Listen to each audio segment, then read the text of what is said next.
Bro, it's only been a week, but the color of this phone is already super polarizing. The cosmic orange, smash or pass?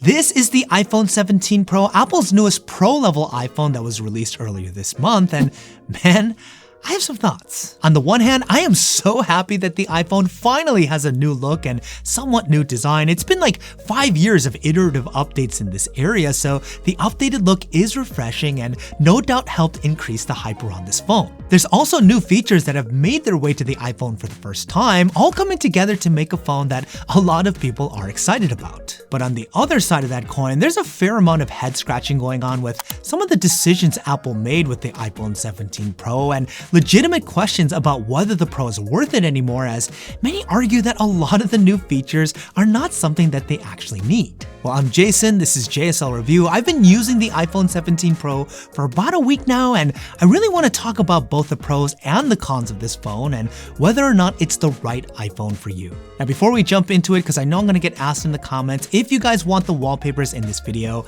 make sure to subscribe to the JSL newsletter. I send subscribers out a brand new full-res wallpaper every single week, as well as links to really good tech deals and fun articles written by yours truly. It's totally free. The link to subscribe will be in the description down below. Okay, first, let's talk about the facelift the iPhone 17 Pro finally got and why it's such a polarizing component to this phone. So rather than sticking with the glass-on-glass design that Apple has been using since the iPhone 10, this year the iPhone 17 Pro has a unibody metal build that brings back memories of the iPhone 5 and 6. In addition to the build material change, Apple redesigned the camera housing to basically encompass almost the entirety of the top half of the back panel and added a frosted finish on the bottom half to give some contrast to the overall aesthetic. They also introduced some new colors like the cosmic orange that I have here, which is a deviation from the more muted colors Apple has used with their Pro lineup, but one that I do think is ultimately executed well, but we'll see if my mind changes over time. Now, all of these things combined make for a pretty big change from the past two versions of the Pro iPhone, both of which were using titanium frames and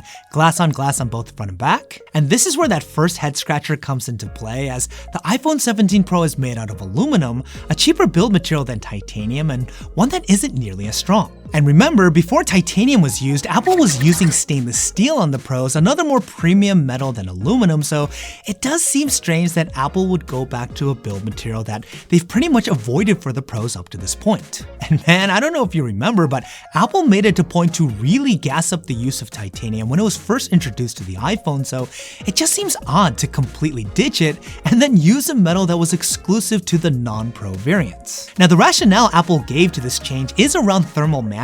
Aluminum distributes heat way better than titanium and should make overheating less of an issue with this updated design. They also equipped the 17 Pro with the vapor chamber, a first for any iPhone, to also assist with heat management, which should in theory allow the phone to sustain longer periods of optimal performance without throttling. Now, all of this is fine and good, and for the record, I like the look and feel of the new 17 Pro, but I am curious to know why Apple all of a sudden is so focused on thermal management. Past iPhones have generally done very well from a performance standpoint, even when using materials like titanium and stainless steel, so it makes me wonder why all of a sudden there's such a focus on heat dissipation. Moreover, even though I haven't experienced this yet, early reports are coming out that the aluminum body of the iPhone 17 Pro is very susceptible to scratches. Even with Apple's ceramic shield coating on the back, it seems as though it's going to be very much in your interest to put a case on this phone as soon as humanly possible. Now, I'm hoping that this doesn't escalate into a bigger durability issue with the phone, but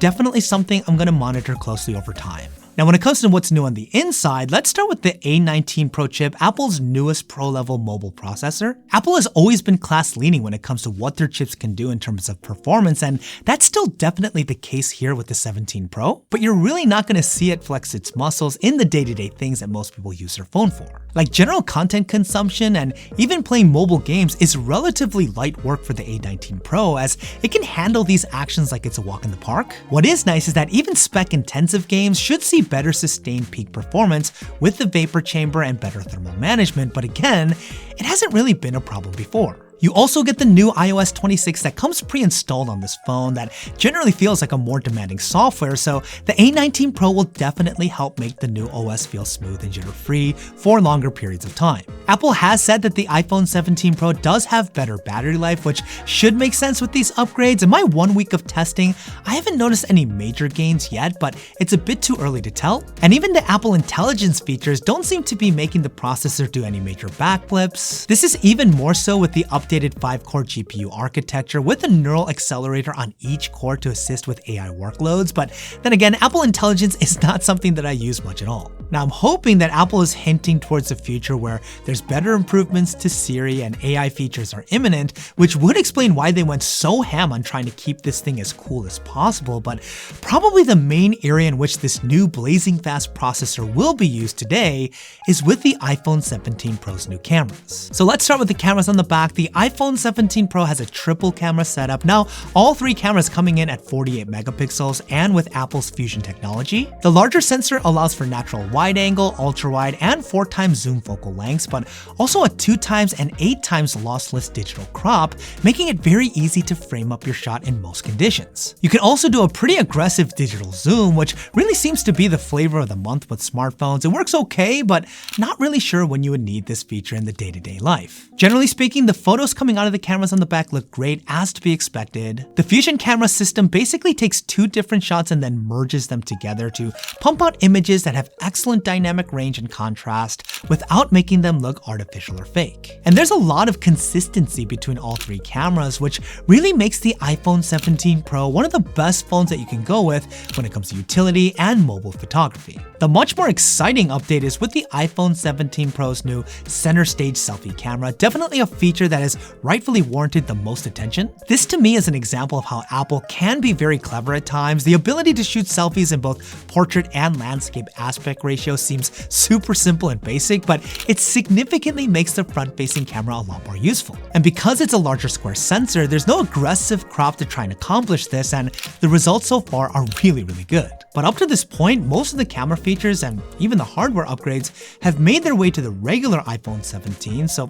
begs the question, why is this phone considered Pro? And the answer is video. Now, the regular iPhone 17 and the 17 Pro can shoot really good 4K video in its default settings, but Apple has really beefed up the Pro with some serious new camera features. For example, the 17 Pro can shoot 4K video at up to 120 frames per second in Dolby Vision, which is hard for even dedicated video cameras to do, and it does it really well. Moreover, the iPhone 17 Pro is the first smartphone to support shooting video in ProRes RAW, which offers the highest level of control and quality when recording. Now keep in mind, this will require you to record directly onto an SSD, as you can't record onto your internal storage, but this type of feature is something you'd see on a high-end cinema camera, not a smartphone. You can also shoot an open gate, which uses the entire sensor, and there's now Genlock and timecode support, which is great for video synchronization, something that you often see on professional studio sets. Now, I will tell you that all of those camera features that I just mentioned, they for sure will take advantage of the horsepower of the A19 Pro